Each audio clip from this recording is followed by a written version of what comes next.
With Dorohedoro's anime announcement and seeing Dorehedoro fans crawl out of the woodwork to collectively lose their shit, you might find yourself asking, what is Dorehedoro? Why is Dorehedoro? Well, Dorehedoro might best be described as a zany, punk, post-apocalyptic manga in the same vein as Borderlands or Mad Max, and not just because one of the main antagonists looks like Immortan Joe. Enter the wacky world of Dorohedoro. The story follows an amnesiac lizard man named Cayman and his friend Nikaido as they hunt down the sorcerer who cursed him and left him with a lizard head. One by one, he chomps down on the head of every sorcerer he meets, so the mysterious shadowy man dwelling inside his mouth can ask, "Are you the one?" If the answer is no, well then he promptly tries to kill them. However, the two's rampage doesn't go unnoticed. When a bigwig sorcerer catches wind of their antics, he sends a crew of cleaners after them to try and stop them. I know this sounds like a lot, and it is. Reading Dorehedoro is a lot to swallow. It's like a fever dream you're mercilessly thrown into without much narrative exposition. Due to the breakneck pacing and chaotic at times art style, I'm not 100% sure what's going on all the time, and find myself needing to reread scenes or entire volumes. All I know is that I like it. For better or worse, Dorehedoro is a wacky, high-octane ride. It also doesn't skimp in the violence or the grotesque body horror department.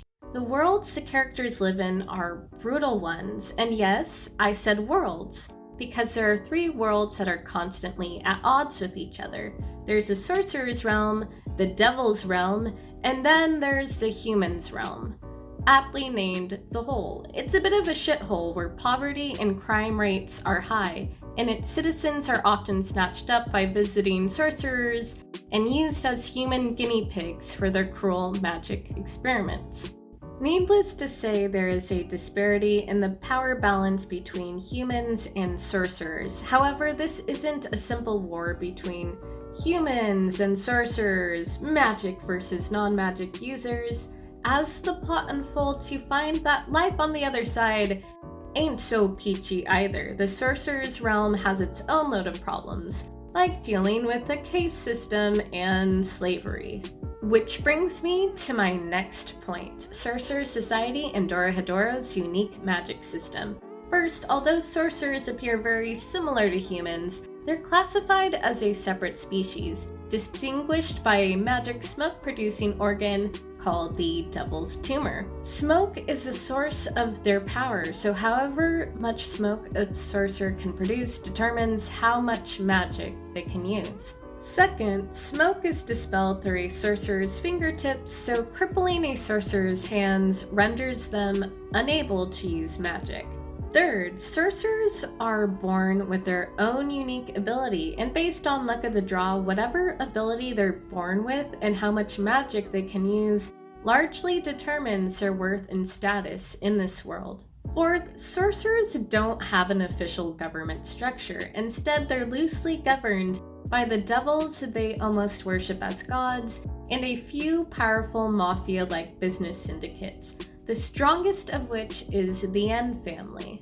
At the top, you have N himself. His power grants him the ability to grow mushrooms. This may seem like a silly ability at first glance, however, if you've seen Chickalata from Golden Wind or the Clickers from The Last of Us, you know fungus is no laughing matter.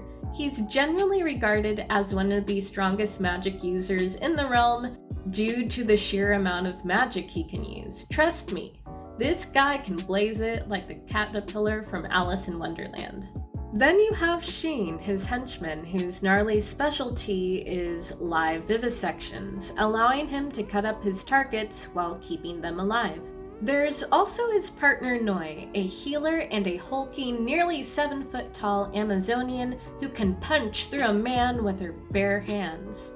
She single-handedly takes the fragile-as-glass healer trope and shatters it, since her self-regeneration allows her to double as both a healer and a tank.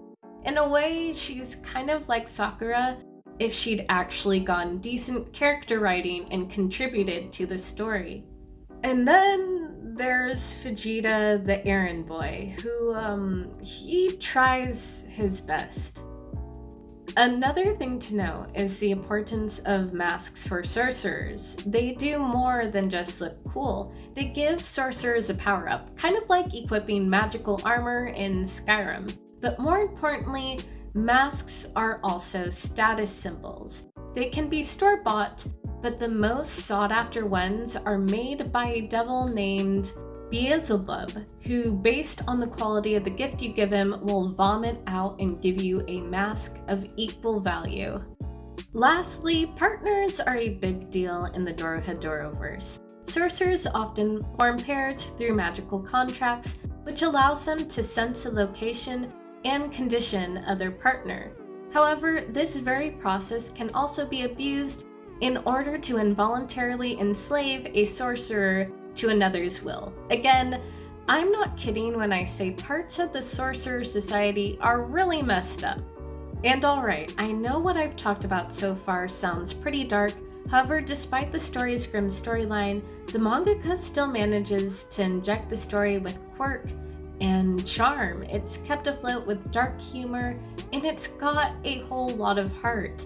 In the midst of this dog-eat-dog world, you can see that characters genuinely care for each other, including even the antagonists, because I can't really label them as villains. They're not treated as such.